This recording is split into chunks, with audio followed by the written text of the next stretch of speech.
UOL Entrevista. Aqui você ouve na íntegra as entrevistas feitas por repórteres do UOL com artistas, políticos, empresários e muita gente interessante.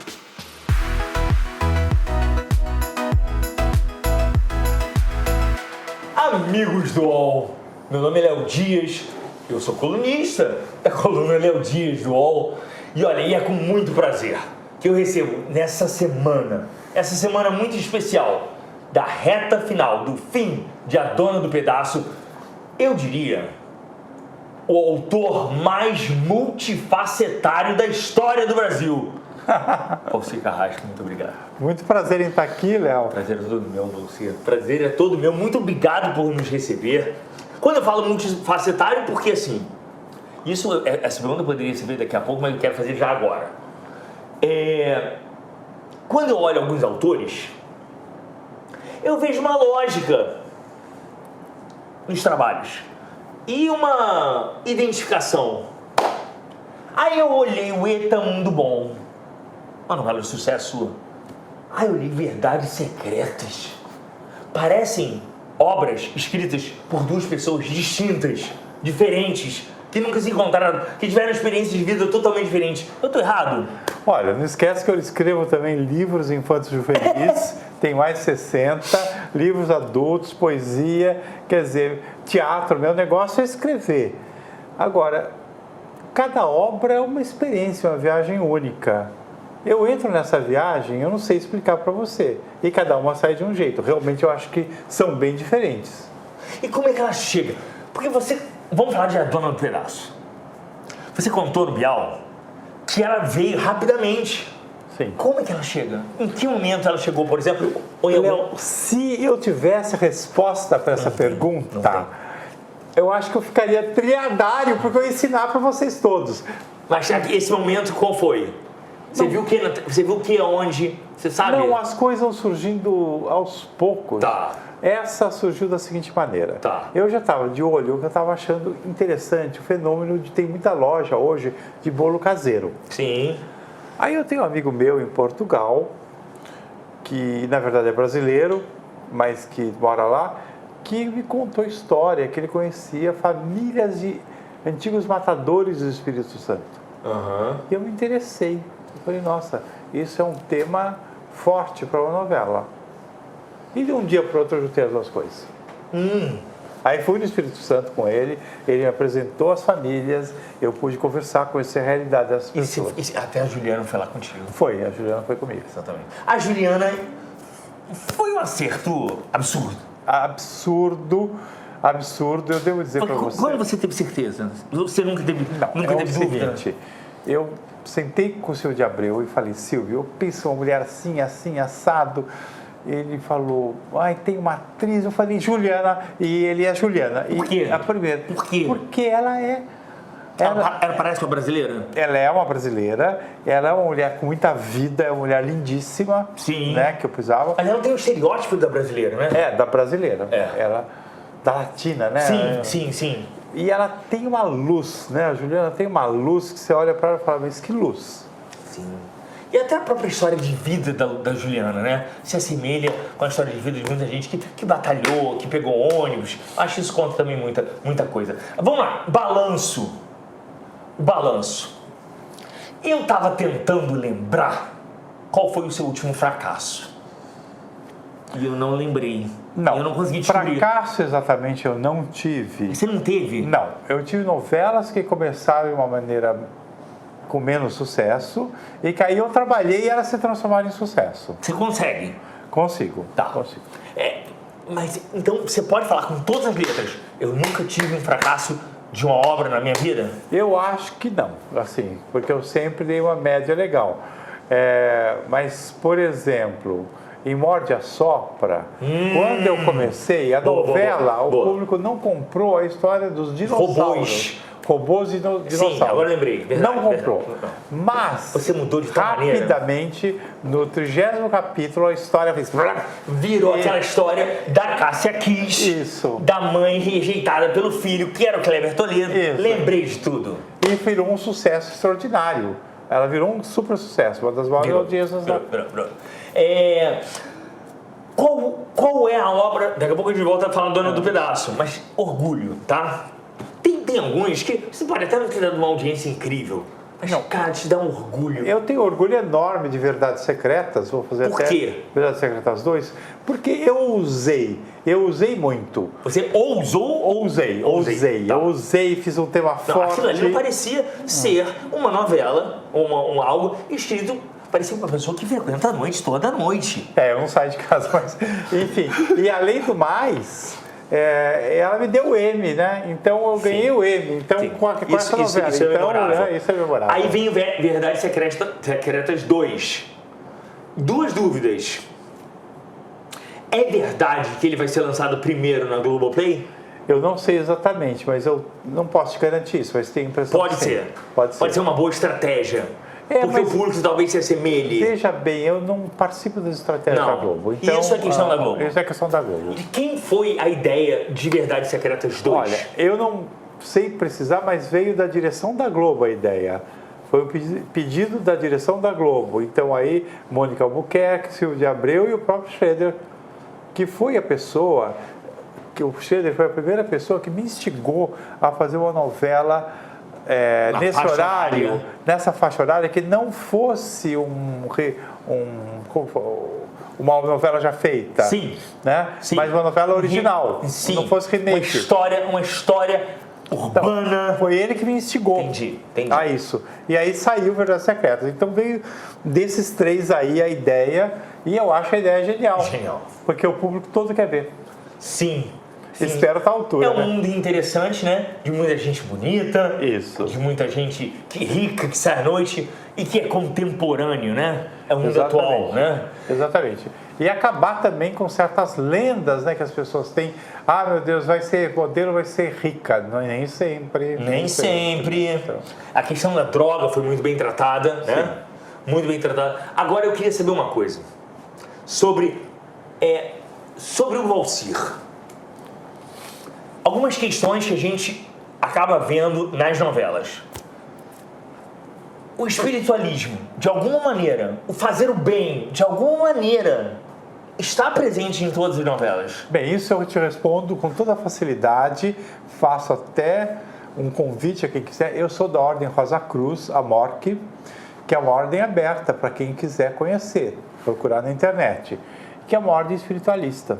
Eu sou há mais de 30, quase 40 anos membro dessa ordem, que qualquer pessoa de qualquer religião pode participar, mas é uma ordem de crescimento espiritual, basicamente. Então não é uma religião. Não, a gente pode ser de várias religiões, mas lá é para o crescimento espiritual. Sim. A gente estuda, e é uma ordem que veio do Antigo Egito e passou pelos gregos e depois, pelo cristianismo. Sim. Então, são conhecimentos.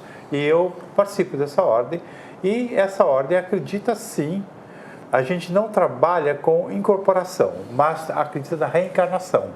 E quem acredita na reencarnação quer fazer o melhor aqui, porque depois vai continuar. E por que isso está presente nas suas novelas? Porque faz parte de mim.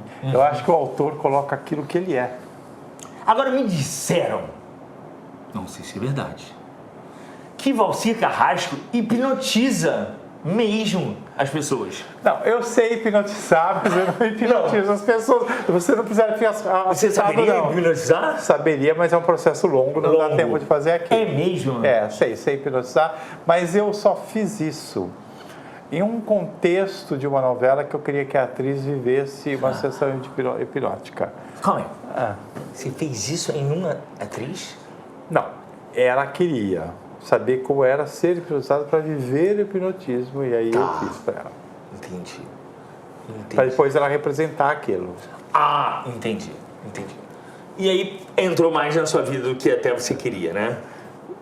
Sim, mas assim, hipnotizar só vale a pena quando a pessoa tem uma coisa que ela está buscando de fato, e que nessa busca de uma recordação importante, você ajuda a pessoa a recordar aquilo. As pessoas, vamos falar da crítica.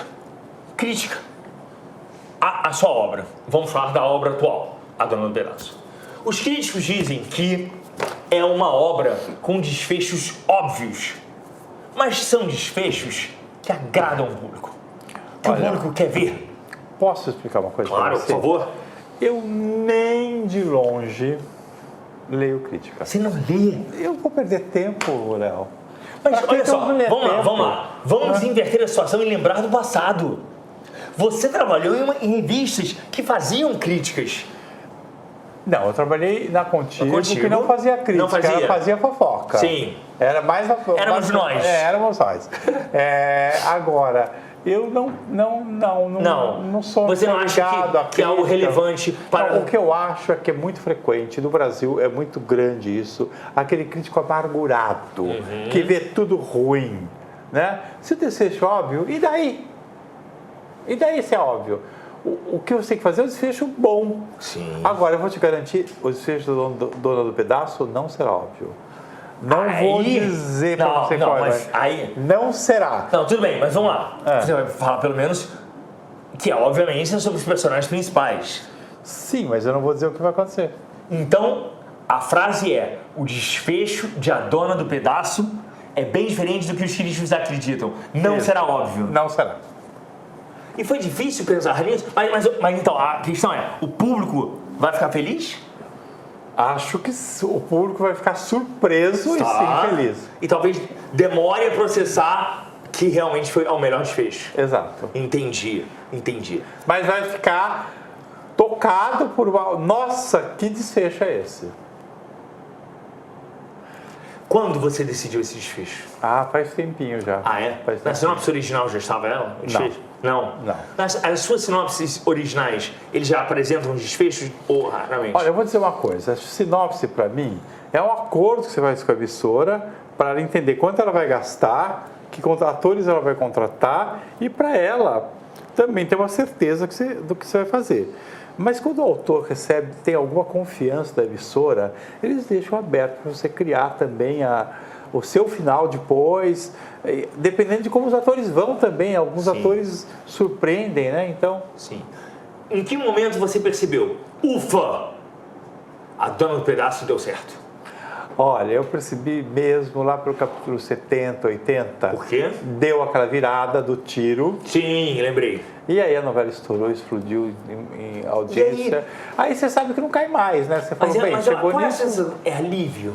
A sua noite é mais bem dormida? Olha, acho que você que trabalha em televisão, você sabe como é, né? A gente quer dar certo, a gente quer atingir o público, quer emocionar o público. E aí você tem aquela sensação, foi leve fazer a Dona do Pedaço, porque ele está dando certo desde o começo, mas ela deu mais certo. Como é que é a sua rotina, Valcir? Na escrita? Como é que é? Você acorda, você escreve de manhã, de tarde, de noite, você faz tudo sozinho, como é que é? Olha, eu escrevo de madrugada. De madrugada? De madrugada. Você dorme que horas? Eu, em geral, vejo a novela. Tá. Aí eu sento e escrevo o capítulo. Tá. Aí lá pelas 3 da manhã eu deito. Você vê a novela com o aparelho do Ibope conectado. Isso. Então você sabe exatamente o que o público está vendo, quem está gostando ou não. Mas não é tão exato assim. Não é exato. Assim, não dá porque eles vão atualizando, você sabe disso, vai atualizando durante a noite. E demora 2 minutos. Isso. Sim. E tem a questão das pesquisas junto aos telespectadores. Mas foi feita uma só. Uma só. E o que essa pesquisa constatou? Nada que foi surpresa. Nada foi até relevante. interessante, porque uma semana antes da pesquisa, eu me reuni com o senhor de Abreu e conversei, porque eu queria conversar com ele sobre a novela, e até eu que pedi a reunião, e nós terminamos falando, a pesquisa não vai ter novidade para a gente, porque a gente já sabe o que está acontecendo. Sim. E aí voltemos. Então aí você acaba de assistir a novela e começa a escrever. E acaba que horas mais ou menos? Então, vai melhorando a performance. Porque à medida que eu vai adiantando a novela, eu começo a escrever cada vez mais rápido. E aí chega uma hora que eu escrevo o capítulo em 3 horas. Então eu começo a escrever às 10, aí eu termino 1 da manhã, 1 e pouco, aí eu fumo um charuto e depois eu durmo. O charuto é para me relaxar. Entendi. E aí eu durmo às 3, 4 da manhã. Acordo já na hora do almoço. Aí, de tarde, eu faço as coisas da vida, que são sempre muitas coisas, leio também, e à noite eu vejo a novela. Muito falou-se que a grande vilã, a filha da Maria da Paz, e aí você fica à vontade de se querer ou não falar sobre isso, que foi realmente inspirada na Susanne von Richthofen. se houve uma leve inspiração na Suzane. Não houve inspiração na Suzane, mas houve inspiração sim, em muitos casos que eu vi, que eu estudei, sim, de pessoas com um grau maior ou menor de psicopatia. Quer dizer, eu me interesso muito por essa coisa daquela pessoa que não tem sentimento, que é capaz de matar alguém, que é capaz de fazer mal a alguém. Não tem dor pelo outro. Não sabe sentir dor e não se colocar jamais no lugar do outro. Exatamente. Tá. Eu gosto de estudar isso, de ler sobre isso. Eu sou viciado em ler isso, fascina. Agora, é meio surreal ver o ritmo de trabalho do Valcir. É surreal.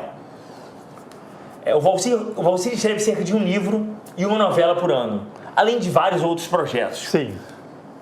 Como é que é isso? Como é que primeiro é organizar isso? E você é viciado em escrever? Deixa eu falar uma coisa. O meu pai era telegrafista. E quando eu era pequeno, ele me deu uma máquina de escrever, porque eu queria muito ser escritor, ele era pobrinho, ele comprou uma máquina de escrever, a prestação. Ele falou, olha, você vai agora fazer um curso de datilografia, porque se você não der certo como escritor, você pode trabalhar no escritório. E ele fez isso, e eu desde pequeno, então, eu digito muito depressa. Você digita rápido? Muito rápido. Mas então, o pensamento também tem que ser rápido. Mas eu digito meio da velocidade que eu vou pensando. Sim. Então, para mim, não é tanta coisa como parece. Então, é verdade. Esse ano eu lancei um livro no começo do ano, depois eu fiz a novela e lancei agora 2 livros, a adaptação do Monteiro Lobato, Rei Nações Narizinho e a Revolta da Natureza. Eu adaptei tirando aquela parte que poderia ser considerada racista. Sim. A parte o politicamente incorreto. Exata. Não. E coisas, por exemplo, falar, Dona Benta era uma velha de 60 anos. Hoje, 60 anos não é velha. Então, eu deixei, era uma senhora. Eu troquei coisas assim, deixei atual o livro, né? Então, eu fiz esse ano também. Então, se você fizer a conta, mas eu faço e não me dói, é uma coisa rápida. Eu vejo uma mudança em algumas pequenas coisas, não sei se eu estou errado. Você mudou a sua escrita? Por exemplo, eu via personagens realmente preconceituosos em outras novelas suas. E você tratava aquilo para as pessoas sentirem ódio daquela pessoa. Isso. E as palavras que ela falava eram palavras que causavam surpresa ao telespectador. E aí a gente chega à cena da personagem trans, em que a TV Globo pede para você amenizar as palavras. Não foi isso.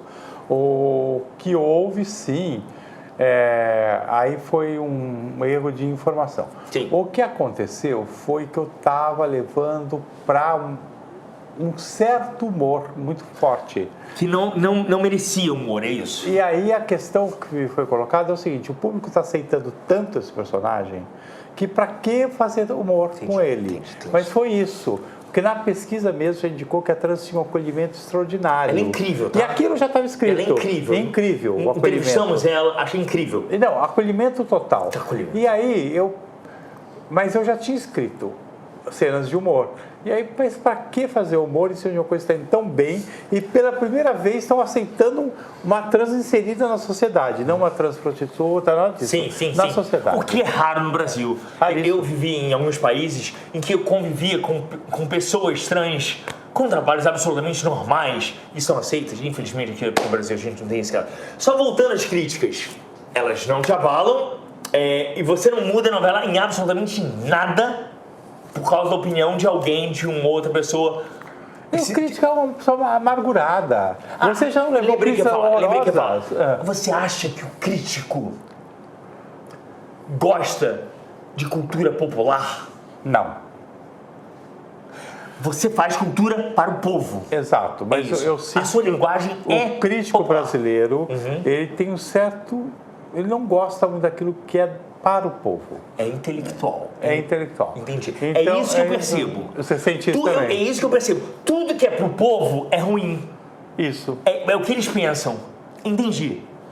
É tanto que, se o senhor pensar, no passado, e crítico sempre acaba errando ao longo da história. No passado, o samba era considerado uma música horrível, popular. Aí o samba virou cool. Ou seja, hoje talvez o que seja considerado muito popular... Funk é popular hoje, pode ser que daqui a 20 anos vire cool. Exatamente. Agora, a questão isso eu traço um perfil do seu trabalho dessa maneira. Você fala e você sabe a língua do povo. Exatamente, eu busco isso. Mas como você descobre essa língua do povo? Talvez porque eu tenha nascido no povo, né? Minha família era pobre e eu tenha... Pobre como? Pobre, bastante pobre. O que é Meu pobre? pai era telegrafista, que é uma profissão que não tem mais. Tá, mas aí tipo, você morava em que... qual era a sua casa? Como era a sua casa? Deixa eu dizer uma coisa pra você. Eu já tenho uma certa idade. Eu morava no interior e na minha infância a pobreza não era o que a pobreza é hoje. Era uma outra coisa a pobreza. Você tinha acesso à comida? Sim, tinha, morava numa casa, meu pai comprou casa própria, tudo simples. E a diferença social não era tão gritante? E a escola pública era maravilhosa. Sim, você é de escola pública? Só a escola pública. E a escola pública era maravilhosa, mas era maravilhosa. Eu aprendi inglês e francês na escola pública. Nossa! Então, assim, se você tivesse nascido hoje, Valcir, naquela situação financeira, raramente... O salário do meu pai seria o que seria 1.500, 1.600 hoje. Se eu for... Então, não daria para ter nada disso. Os podcasts do UOL estão disponíveis em todas as plataformas. Você pode ver a lista desses programas em uol.com.br/podcasts.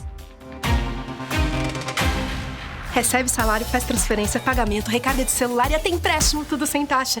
PagBank, a sua conta grátis do PagSeguro. Baixe já o app e abra sua conta em 3 minutos. Eu queria que você fizesse uma análise das novelas. Não estou falando das novelas atuais, não. Não estou querendo saber o que está no ar, não. Mas das novelas de uma maneira geral, tá? Eu sinto, e talvez eu esteja errado, que as histórias são menos complexas. E são mais simples, de mais fácil absorção. Você acha isso? Eu não parei para pensar. Eu quero não a sua análise das novelas. Olha, a minha análise da novela é outra, eu vou por outro lado, tá? Vai. É o seguinte, eu estou um tempão ouvindo todo mundo dizer que a novela vai sumir, que a novela vai acabar, e aí eu falo o seguinte, que as séries vão tomar conta total. Tá. Aí eu falo o seguinte, mas se eu acabar, por que a Turquia começou a fazer novela? Por que a Filipinas faz novela? Por que o Canadá está fazendo novela? Por que o México faz novela? Por que a Colômbia faz novela? Por que o Brasil faz novela? E é a melhor do mundo. Se tem tanto país produzindo novela para vender e cada vez mais países fazendo, agora eu soube que a Alemanha, não tenho certeza, ia fazer novela, então não é um produto que está acabando. Mas a gente também vê, Valcir, uma série de grandes atores deixando de fazer novelas por serem trabalhos exaustivos. É exaustivo para você, é exaustivo para o ator, porque ele se dedica cerca de 1 ano e meio, 2 anos, né, a um trabalho. É exaustivo. É exaustivo. E para eles, muitas vezes, não traz uma bagagem memorável na vida, né? Talvez ou algo que vai ser lembrado vai ser um filme, uma minissérie. Você está entendendo? Como manter grandes atores em grandes novelas? Posso ser sincero? Grande ator, para mim, é aquele que quer fazer a novela com coração e vai dedicar a vida para fazer aquilo bem. Se o cara não está afim, é melhor não fazer mesmo. Você consegue fazer uma novela sem um grande nome? Acho que não, mas é porque eu acho, alguns grandes nomes querem fazer novela. Por exemplo, uma pessoa com quem eu quero trabalhar em todos os meus projetos, sempre, Fernanda Montenegro. Agora, a Fernanda, ela é uma atriz que sabe exatamente o que é uma novela. Ela fala, a novela é um melodrama, mas tem que fazer acreditando naquilo, e ela vai e faz. Você viu o que ela fez na minha novela, a Vó Dulce? Sim. Né? Ela arrebentou. Arrebentou. Primeiro que eu nunca imaginei ela de novo numa novela e foi justamente naquela, mas foi tudo muito maravilhoso. E ainda pegar o tirar o revólver. E ali mostrou o respeito dela à telenovela, né? Exatamente, porque ela foi lá, fazia a vovozinha que ela fazia bolo e de repente sacava a arma e matava. Sim. E ela arrebentou, mas por quê? Porque ela é uma grande atriz. Então, se a Fernanda, que para mim é uma pessoa extraordinária, uma atriz extraordinária, faz... Né? Então, assim... ter uma Juliana Paz, um nome consagrado, Sim. é importante. É importante, mas... Não adianta você ter uma protagonista nova, que o público nunca viu. A Concorda? Juliana Paz...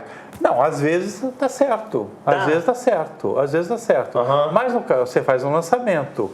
Mas é um arriscado. Mas quando eu fiz Verdades Secretas, eu lancei a Camila Queiroz. Sim, e deu certo. Sim. E deu certo. Mas tinha uma Grazi ali, né? Tinha uma Grazi pra segurar a onda. E Marieta Severo. Sim. Que é uma... Por falar em Grazi, eu queria que você fosse realmente sincero. Aquela última novela que vocês fizeram, que foi... O Outro Lado do Paraíso. É O Outro Lado do Paraíso. Houve algum problema entre você e Grazi? Não, de maneira alguma. Não houve? Não. Porque comentou-se, chegou-se a comentar. Por causa... Olha, fala-se tanta coisa, as coisas vão tanto para um lado e para outro, que eu já nem leio, porque... Mas você tem... porque mas você já teve problema com atores, isso é normal. Alguns autores sim. Mas é muito no passado. Muito viu? passado. Muito passado. Tá. Você é um cara... Agora, é um ator. eu tenho problema às vezes, sim, deixa eu dizer. Olha. O que eu não suporto... Mudar o texto. Não, eu não suporto quando eu convido um ator... O ator fala, ai, que eu quero muito fazer, obrigado, maravilha. E? Vai em seguida no Silvio de Abreu, na direção do grupo, fala, eu não quero fazer. E no outro dia eu ponho na imprensa e eu convidei que ele não aceitou. Aí eu odeio. Você prefere aquele cara que fale, Não quero, cara. não é minha cara, não é... Ou que no telefone já diga, olha, eu quero descansar, não quero fazer nada. Mas as entendeu? pessoas têm dificuldade em dizer não? Não, elas gostam de dizer que foram convidados que não aceitaram. Então, E às vezes você não aceita. É o ego, Valcir. Às vezes eu nem convidei direito, a pessoa que meio que se ofereceu. Valcir, lidar com ego. É difícil. Isso eu não gosto. Eu gosto de jogo limpo, entendeu?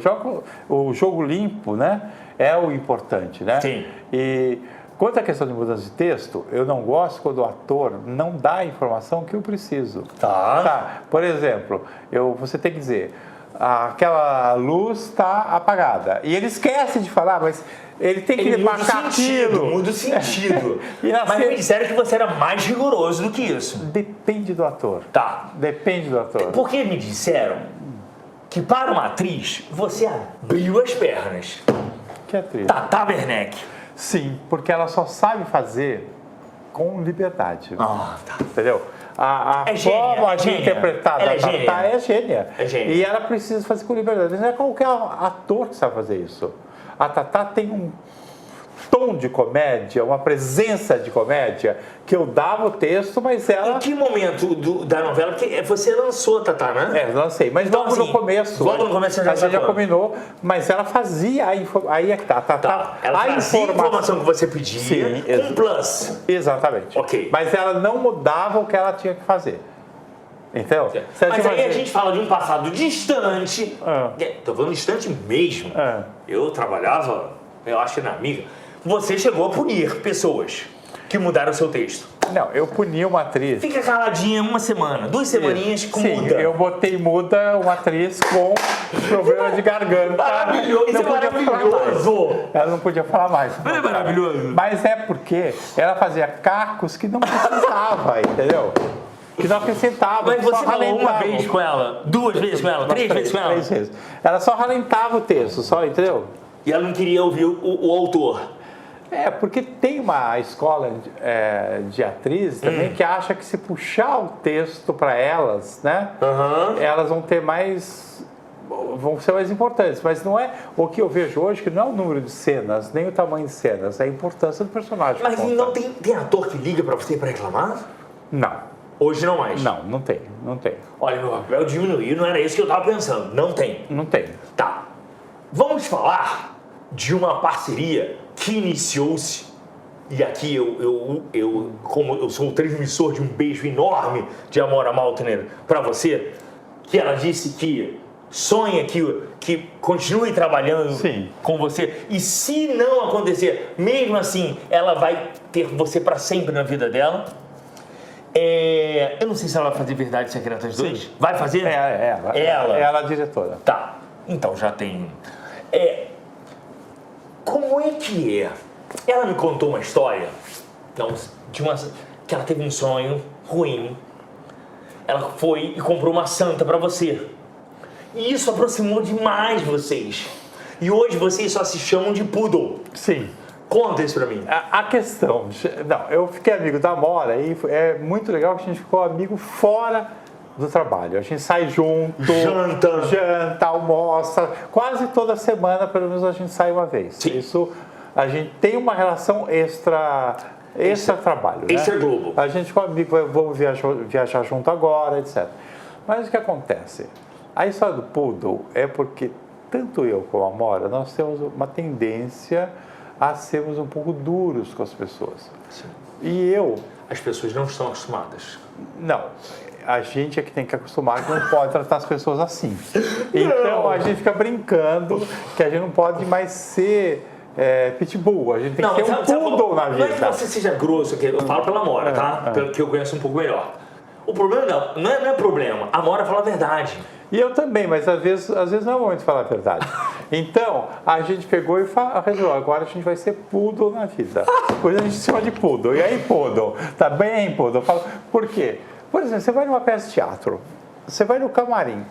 Se você não gostou do ator, você dá um abraço, mas você vai fazer uma crítica naquela hora, entendeu? Eu era aquela pessoa que chegava... Ainda mais quando não é perguntado. Exatamente, mas eu era aquela pessoa que era hiper franca, né? Deixava... Não tem que ser, A entendeu? Amora era muito mais franca. Exato. Ela era muito mais visceral e hoje ela Às vezes é menos. uma questão de educação. Sim. Né? Se a pessoa perguntar, você fala, a gente vai almoçar, tomar um café depois, agora... Deixa você viver seu momento de glória, entendeu? Sim. A gente falou de espiritismo. Eu quero saber qual é a sua religião. Não, eu sigo uma ordem espiritual que é a Ordem Rosa Cruz. Mas não é uma religião. Não, mas eu... Pra você já preenche. Já esse preenche, espaço. Entendi. embora eu seja católico. Eu escrevi Nasceu musical. católico? Não, nasci presbiteriano. Ah, é? Mas eu escrevi um musical Aparecida recentemente. Então, Mas você tem muitas imagens de santos em casa? Tenho. Muitas? Muito. Qual é o seu santo de devoção? Não, eu tenho muito da Nossa Senhora Aparecida, justamente, até escrevi. Nossa Padroeira? São Francisco é um santo que eu gosto muito. Ah, é porque a novela Nossa Senhora Aparecida é dele. E São Francisco, né? Eu Por gosto que São Francisco? Pela relação dele com os animais, com a natureza, o desprendimento dele de todo luxo, toda ostentação, para buscar a essência do ser humano, a espiritualidade máxima. Perfeito. Então, eu gosto muito dele. O mundo está mudando, Valcir. E aí? A gente vê que muitos telespectadores que amavam ver novela trocaram por aqueles streamings. Estão indo para Netflix, para Amazon. Eu quero saber, você, como é que você analisa o atual momento do mercado de telenovelas com a presença dessas grandes e poderosas empresas como Netflix, como Amazon? Mas olha, você diz, estão indo embora? Não estão. Não estão. Se você oferece uma história como a Dona do Pedaço, eles voltam. Eles voltam? Voltam. A novela dá 40, 44, 42. Que era o mesmo de 10 anos atrás. Exato. Ou seja, eles voltam e a proporção de telespectadores é altíssima. Não tem número aqui, mas é uma proporção altíssima. Eles voltam quando eles... Mas talvez assim, então vamos falar um português claro? A classe A não vê mais tanto TV. Vê muito! Vê! Eu encontro... Gente, eu vou no shopping Cidade Jardim, que é um shopping de luxo em São Paulo, e as pessoas vêm fazer selfie. Entendeu? Eu estava agora mesmo no restaurante, uma mulher levantou da mesa para me cumprimentar pela novela. Quer dizer, eu acho que vê por igual. Vê. Entendi. Então não há um momento de crise, há um momento de novas mídias apenas. É o momento em que é preciso ser o melhor. E eu me pergunto, com a sua versatilidade, você se vê um dia em um canal de streaming? Olha, eu posso ser sincero, eu vou fazer agora 68 anos. Eu já não me vejo tão longe assim, quer dizer, eu estou envelhecendo, eu não sei quanto tempo mais eu vou ter de trabalho, então eu não faço grandes projeções para o futuro. Eu sei que agora eu quero escrever um livro. Sobre? Segredo. Mas tem a ver com você? Não. Mas você não pensa em escrever uma biografia? Autobiografia? Acho que não. Não? Acho que não, mas talvez um dia, eu não sei. Ok. Mas eu quero escrever um livro, enfim, eu tenho esses sonhos, mas eu não penso a longuíssimo prazo. Você não pensa? Não. Acho que a vida vai acontecendo. Sei. Eu acho que é melhor deixar a vida acontecer. E a vida foi muito generosa com você admite? eu admito que Deus foi generoso comigo, porque eu consegui muita coisa, eu consegui viver sonhos e vivo sonhos. Sabe que é difícil essa batalha. Às vezes a pessoa é muito talentosa, mas... Para jornalista é muito difícil. Olha, eu vou dizer que jornalista hoje está ficando uma das profissões mais difíceis. Por quê? Está acabando o jornal e revista. O jornal está acabando. O jornal está acabando. Todo mundo acha que pode escrever naquele negócio de rede social e acha que aquilo é jornalismo, que aquilo não é jornalismo, né? E assim, o que eu vejo de erro de português tomando conta dessas redes sociais. Sim, mas a profissão está diminuindo de tamanho mesmo, né? Sim. Eu vou dizer, quando eu estava terminando a faculdade, eu já vivia como de jornalismo e fazia freelancer. E na época o que pagavam de freelancer era suficiente para pagar aluguel, ter um carro e viver. Hoje você não vive de freelancer. Não vive, paga pouquíssimo. Mas eu quero saber o seguinte, Valcir.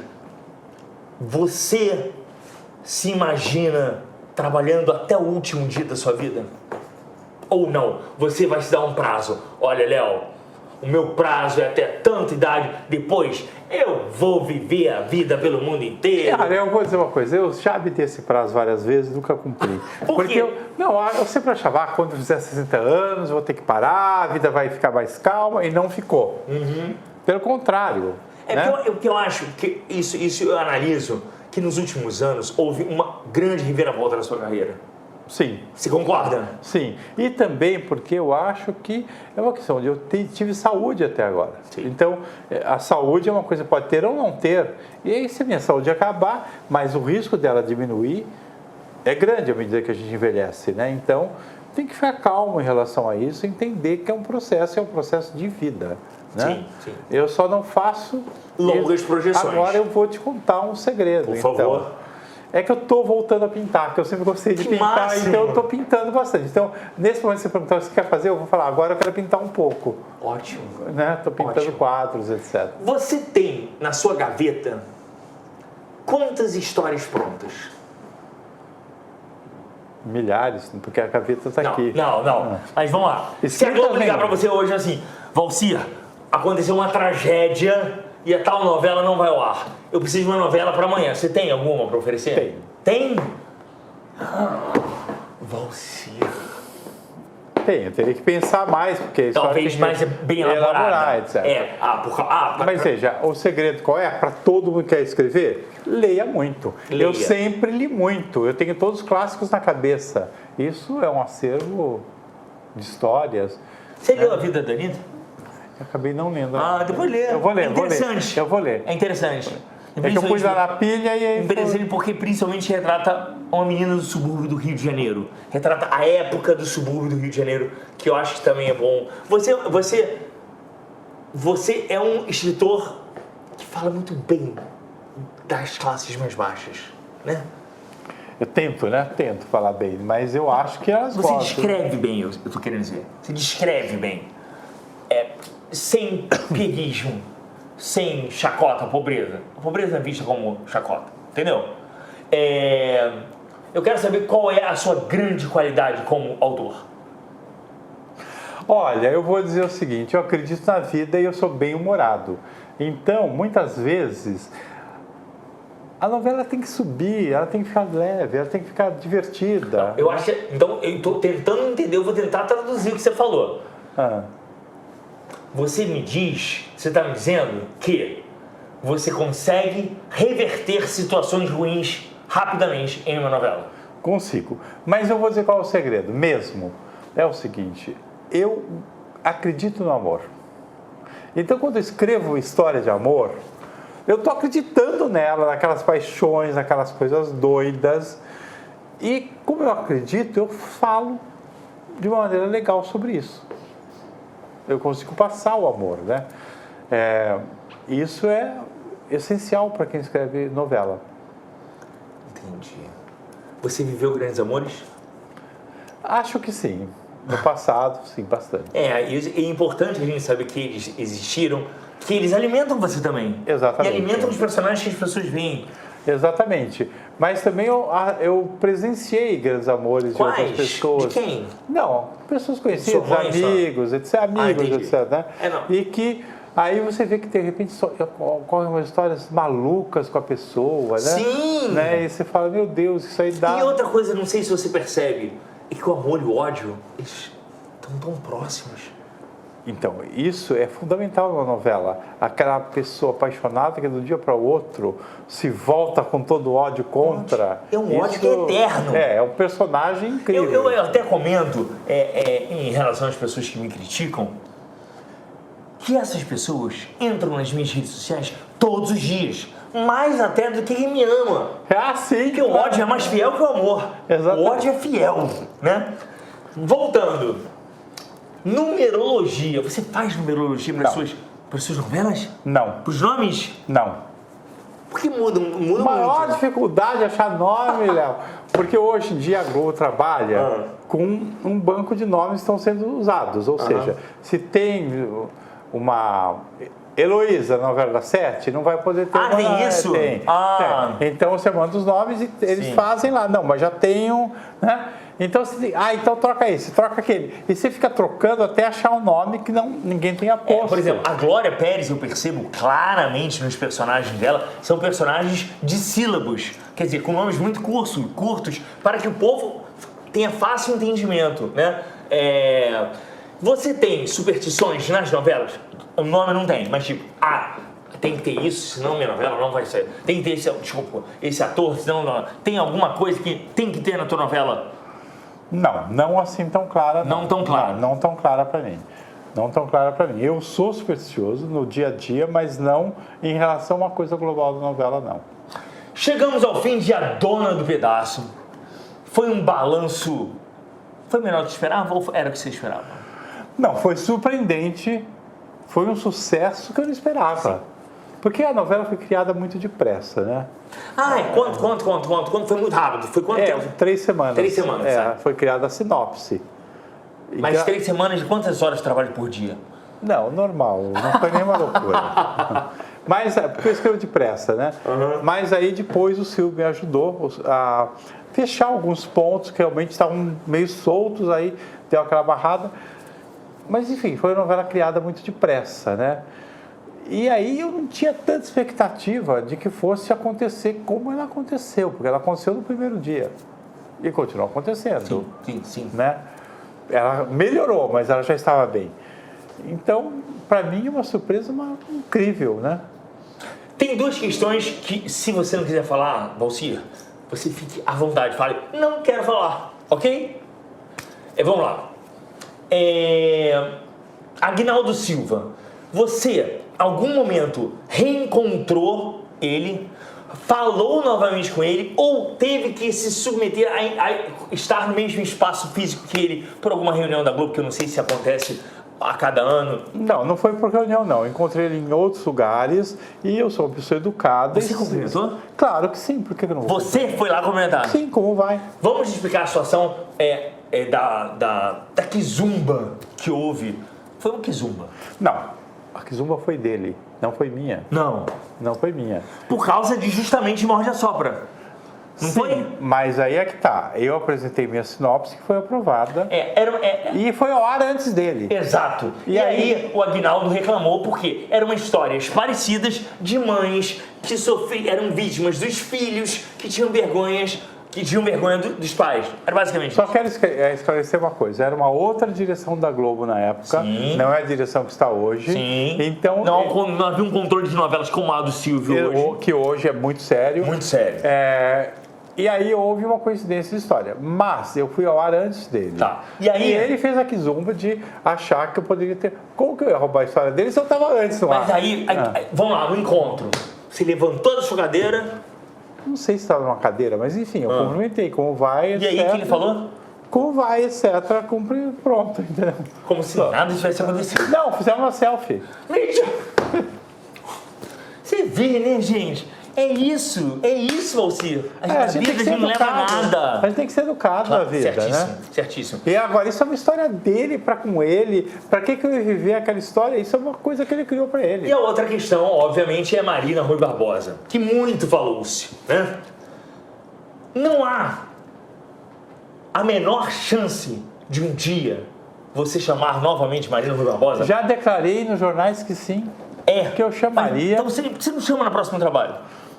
Tem que ter um papel que eu veja com a cara dela, né? Não é se eu vou chamar para o próximo trabalho ou não. Tem que ter um papel que eu digo, isso aqui é a cara da Mariana Barbosa. É uma grande atriz. Sim, você sabe. Mas tem uma coisa que hoje em dia a Marina é muito forte na internet. E qual o problema disso? Tem problema? Muitos atores, às vezes, não querem, por exemplo, fazer um papel negativo porque mexe com a imagem deles em relação aos seguidores. Então tem que ver o que dá para oferecer que deixa a pessoa feliz. Porque não adianta você oferecer uma coisa e a pessoa depois ficar infeliz. Isso? Tem. Então, quer dizer, o que você está dizendo é a entrega do ator, hoje em dia, não é mais a mesma. Exatamente. Então, para fazer, eu teria que conversar com ela sobre o papel antes, para deixar as coisas claras e bem combinadas. É isso, entendeu? Entendi. Bem combinado. Isso é fruto de uma geração que surgiu há pouco, né? Olha, também, mas, por exemplo, na época que houve o meu problema com ela... Que era do cabelo. Do cabelo. Ruivo. É que tinha que cortar. Tinha que cortar. Mas, na verdade, talvez não tenha sido bem combinado com ela. Entendeu? Então, quando ela viu aquilo, tem que cortar, levou um susto. Não, mas antes, no convite da novela, você não já avisou, olha, vai cortar? Avisamos que sim, que ela cortaria. Mas uma coisa é avisar, outra coisa é uma combinação. Sentar, olha... E é um ícone de beleza, né? Exatamente. Que você vai poder transformar a vida da pessoa para sempre, né? Havia ali, né? Sim, mas aí, quer dizer, eu acho que tudo hoje, quando você chama uma atriz do porte da Marina ou qualquer outra, você tem que combinar bem o que vai ser feito, né? Sim. Por exemplo, eu vou te dar um outro exemplo, que é um exemplo que equivale, tá? Quando eu fui escrever Outro Lado do Paraíso, eu convidei a Bruna Marquezine para ver Uma Prostituta. E a Bruna foi em casa, super simpática, e falou, olha, mas eu não sei se quero ver outra prostituta, porque eu já estou vivido papéis assim, e eu não quero me identificar só com isso. Eu falei, ok. Você achou, mas você não... Há ressentimento? Não fica? Porque ela foi sincera. Mas você, por exemplo, numa outra novela você fala, já nem vou chamar? Ou não tem isso? Veja bem, ela colocou o que ela não quer fazer. Tá. Mas se eu tivesse um papel diferente, eu chamaria, claro. Mas viver prostituta é quase sempre um grande desafio para toda atriz. Sim, mas ela tinha vivido 3, eu acho. Entendi. Ela queria... Ela queria ser taxada como a atriz que vive prostituta. Exato. Entendi. E aí ela falou, como eu vou me vestir, etc. E eu entendi, porque ela queria mudar o rumo da carreira. Aí ela foi e fez aquela novela que ela fazia uma princesa. Sim. Que é o que ela queria viver. Agora, eu como caos na vida dela. Não, mas eu como ser humano, eu tenho que entender que naquele momento ela não queria viver esse papel. É normal. Entendeu? Não, daqui 3 trabalhos ela pode querer viver. Ela só queria dar uma limpada em termos de carreira. Entendi. Mas você não acha normal isso? Legal? Entendeu? Acho. Isso acontece muito em teatro, às vezes você oferece papel. Você falaria aqui pra mim alguém que você nunca mais vai convidar pra sua novela por ter feito alguma coisa, por ter dito um não, por ter desistido da última hora, por ter deixado você na mão em uma situação muito séria? Não tem uma pessoa assim. Não tem. Não há impedimento em nenhuma novela sua. Olha, Léo, eu acho que tem que entender uma coisa. Antes de mais nada, a gente tem que acreditar que as pessoas se transformam para melhor. Exato. Na vida. A pessoa pode fazer uma coisa horrível com você hoje. Quem disse que daqui a 1 ano, 2, ela vai ser a mesma pessoa? E outra coisa que eu queria citar. Eu queria, como a própria Amora falou do poodle, você está mais light. Você Talvez. se vê mais light? Sim, me vejo mais light na vida. Mas, enfim, a gente tem que entender que às vezes a pessoa... Quantas coisas horríveis você já fez na sua vida? Ou Muitas. E depois você encontra aquela pessoa e a pessoa fala, vamos esquecer, vamos se abraçar. Eu tenho que fazer a mesma coisa, ainda mais com um ator que eu vou trabalhar. Claro, perfeito, né? perfeito. Foi ruim lá, mas pode ser que aqui seja maravilhoso. Agora, quando a gente chega para finalizar uma entrevista com um cara que bombou na novela das 9, já ganhou o Emmy e vai escrever A Verdade Secretas 2, a última pergunta, não sei se ele vai querer responder. Qual o seu sonho, Valcir? Qual é a sua ambição? Agora é escrever meu livro e terminar de pintar meu quadro. O quadro. E aí os sonhos se transformam. Exatamente. Se tornam mais simples, mais grandiosos dentro de você. Exatamente. Cara, é isso. Eu só tenho a agradecer incrível, repito, a versatilidade, a competência, a entrega a cada ano. Eu é que agradeço o teu elogio, isso, puxa vida.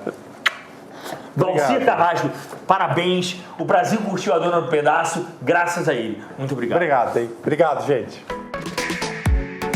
O UOL Entrevista tem edição de áudio de Isabel Rani e coordenação de Diogo Pinheiro.